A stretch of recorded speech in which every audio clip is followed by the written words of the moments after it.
Will Powers here, December 31st, Monday morning at 4:22 a.m. Western Standard Time. As you can see, I am wearing the MAGA hat, and I ask you, what is wrong with taking pride in your country and taking pride in restoring the infrastructure, improving the budget and the number of jobs that are available, and helping out the American people? When did that become something that was bad? I really kind of lost track of that in the last few years since Trump was elected. When that started, it's kind of lost me. So I don't see anything wrong with taking pride in your country, but not Marcia, excuse me, Masha with an A, no R, Masha Tapitsyn. Was she a little tipsy? No, okay, I don't mean to make fun of your name. Sorry, that's a low blow. That sucks. Okay, carrying on. Professor of Film and Gender Studies, author. First of all, what does it take to be a professor of gender studies? I mean, God, think about that for a minute, you know? And author of what is that? Someone in Love. An addendum to Love Dog. I kind of screwed that one up. Anyway, carrying on because that's all we can do. On WatersWorld, on the 29th of December 2018, Jesse Waters interviewed Masha on Fox. And she defined toxic masculinity. That is, the bad kind versus the good kind of masculinity, which is tamed like a little pet and completely under her control, which is the only kind of masculinity a woman like this could ever hope to have a relationship with, in my humble opinion, which is just my guess from looking at her for 10 minutes, because what kind of man would want to be with this woman? I'd have to ask myself. But she defines toxic masculinity as when white men abuse power in order to function. White men abuse their power in order to function. Okay, first of all, let me tell you, I am a white man, okay? Yes, that may come with certain privileges, but I worked as a janitor for 34 years. That's how I earned my bread and my keep. Cleaning toilets, scrubbing urinals, washing sinks and mirrors. Okay? I didn't enjoy any extra privileges because I'm white. I worked with every minority. I was the minority in my department, the only white guy. I'm looking up the ladder. I see Mexican men in suits, and I see everybody else, women. Everyone's above me. So when she talks about white men abusing their power, does that include me too? Continuing rather, in reference to your relationship with women in the workplace. Now, this is in reference to what your toxic masculinity is in reference to, which is your relationship with women in the workplace.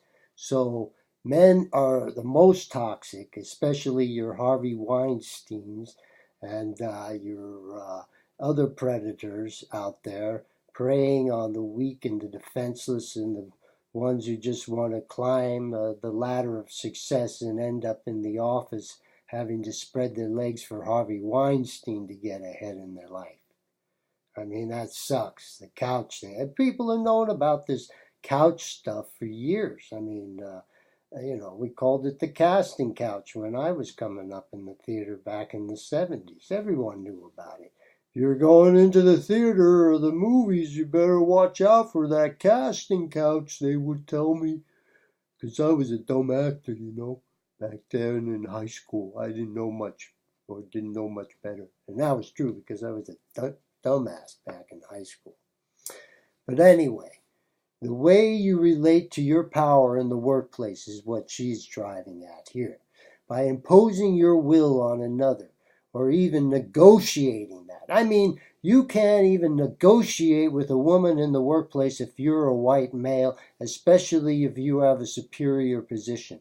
If you even hint at negotiating, she could have you up on harassment. All it would take is her word, period, end of story. That would be it for you. I mean, especially if you're just a little guy, low on the ladder. Oh man, they could twist that, and then they'll protect her rights completely. You won't have access to her. All she has to do is make the accusation, and you're a white male. All of a sudden, your career's is on the rocks.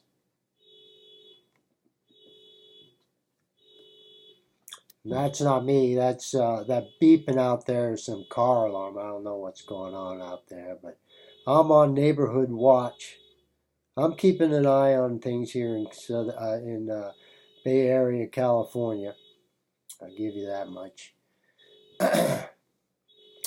Anyway, by imposing your will on another, if you're a white man in the workplace, or even negotiating that, I mean, you can't even repeat over and over again, will you go out with me? Will you go out with me? Because by the 100th time it's going to change. She's going to change her mind. She's going to say, yeah, why not give this guy a chance? I got nothing going on in my life right now. Why not? Maybe the 100th time. But you can't do that. Line is drawn. You see someone you're attracted to in the workplace, you better keep your zipper shut. This is the kind of fear that they are instilling, that women are instilling in men in the workplace. Your job, your life support will be threatened. You could be homeless and on the street if you say the wrong word in the workplace. You cross the line and even hint at, something that verges on harassment. Woman could have your career. It could all be over. I mean, this is the kind of world that people like her, Masha, want to create. What is wrong with white masculinity? I think that every race, should take pride, has the right, I should say, to take pride in their own skin color, their own heritage, whether it be the Western heritage, whether it be the African American heritage, because, you can always find human dignity in the lowest of places. It's amazing. But moving on. So white nationalism is equated with a need to return to the good old days when white men ruled the earth and women obeyed their command, which wasn't far from the truth, but lacks a certain depth, lacks an appreciation for the full spectrum of possibilities that existed throughout the millennia time. I mean, there were great queens. There was Queen Elizabeth. There was Cleopatra. There was many great women throughout history that overcame the obstacles and succeeded. I mean, not everyone is cut out for it, but we all have obstacles to overcome. I have obstacles. I may have, be the white male, but maybe I'm not the smartest guy in the world. I have my problems. I shouldn't take advantage of the fact I'm a white male. At least I have that going for me. Come on, give a guy a break, lady. We all have obstacles to overcome. we all have advantages and disadvantages. To say one shouldn't take advantage of his strengths just because he's a white male and therefore generally more desirable, I mean, according to the unwritten code of the underworld, like in prison, where short eyes are considered the lowest form of life, now considered nationwide, as it should be after the play came out. And people began to realize, yeah, these fuckers are human predators. They need to be locked up. There's no doubt about it. And that's one of the things I like about Trump, that one of the reasons I voted for him. Because one of his campaign promises was to drain the swamp. And he started right in on that by signing the executive order in the first or second month of his term in office in 2017. Signed that executive order to go after these predators. And you know what starts happening next? Guys like Harvey Weinstein are arrested. But that's Southern California. We need to dig in deep. We need to get into Washington. We need to start to get in there and root out these people who are causing these problems. Raping children, putting them into human trafficking rings, to ensnare senators and congressmen. I wrote about this. And you can read about it on my website. Neighborhood Watch, the alternative news site, at mojomorning.blogspot.com. So, moving on with Masha's, and what she says the problem is with the white male and nationalism and this call back to the old days that we all hunger for, and this is why we voted for Trump for some reason, because we just hate women or we want to oppress them. This is at the root of the Trump movement, according to this woman. And that's one of the things, she doesn't even see. And these books by Nick Bryant, The Franklin Scandal, go into what I was talking about there. I wanted to get in there. And Henry Vincent's Confessions of a D.C. Madam, I wanted to tell you about that. But I kind of messed up that part too, so I'm kind of sorry about that. But I'll try harder next time and get it right, because, this is about getting the word out to you, letting the people know what they're not being informed of in the mainstream media. This is what's great about Trump, is he's taken on the mainstream media. The mainstream media, the corporate-controlled, globalist-backed media, CNN, MSNBC, is just trying to destroy this presidency. He was a duly elected representative of the people nationwide in a free and fair election, for the most part. And he deserves to be backed. He deserves to have his agenda back, the things that the people voted for him. For the first time in 40 years, a president has got into office who's truly representing the people, who is actually doing the people's bidding, and unlike Obama going back to Bush. You can name either one of them, both of them pack a liar. No new taxes, Bush once said. What's the first thing he does when he gets into office? Raise taxes. He's just another neoliberal, as Chomsky likes to call him.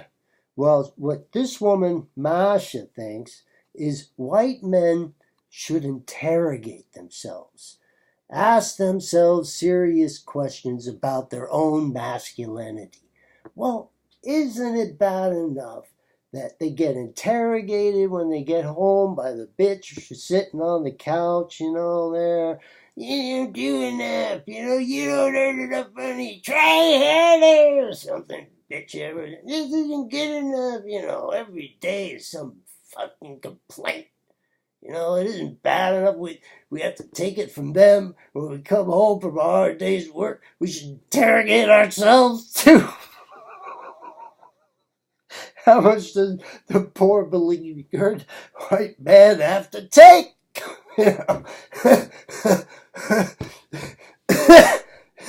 So, but she wants to know, do we abuse those privileges as white men? Well, I'm asking you, do you think I abuse my privileges as a white man?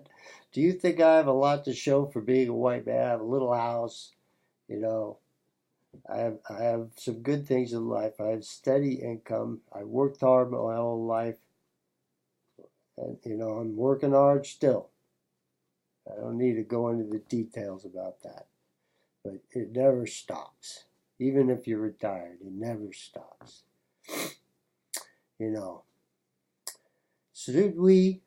Should be. She likes to say should. She likes to should on things. Should be, but won't be because you don't have to. Yeah, she doesn't. She says, white man, you should do this, but you won't do it because you don't have to. Because you're on top. You have all the privileges. We women down here, we got nothing because of you. We've been oppressed our whole life. We haven't been able to obtain anything in life because you've been holding us back. Unfair wages. Unfair, the man gets this and the woman gets that. It just never stops. Little bitch, God. I don't know how heterosexuals put up with it, man. I see these women on television who are supposed to be like wonderful representatives of womanhood, achieved, fine things in life, and they just seem like the most unhappy women, like this woman. Really unhappy.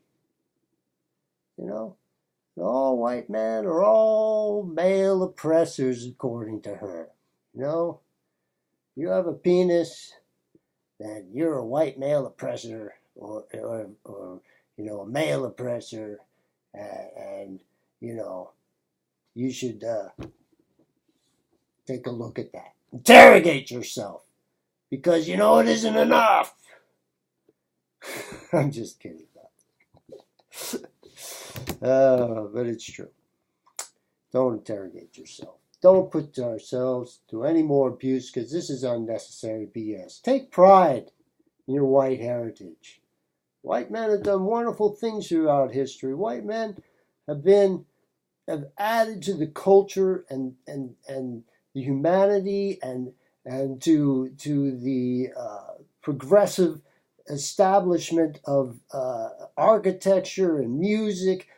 No other culture on earth has advanced culture to a higher level, I'm afraid to say, than the white man. Why shouldn't I take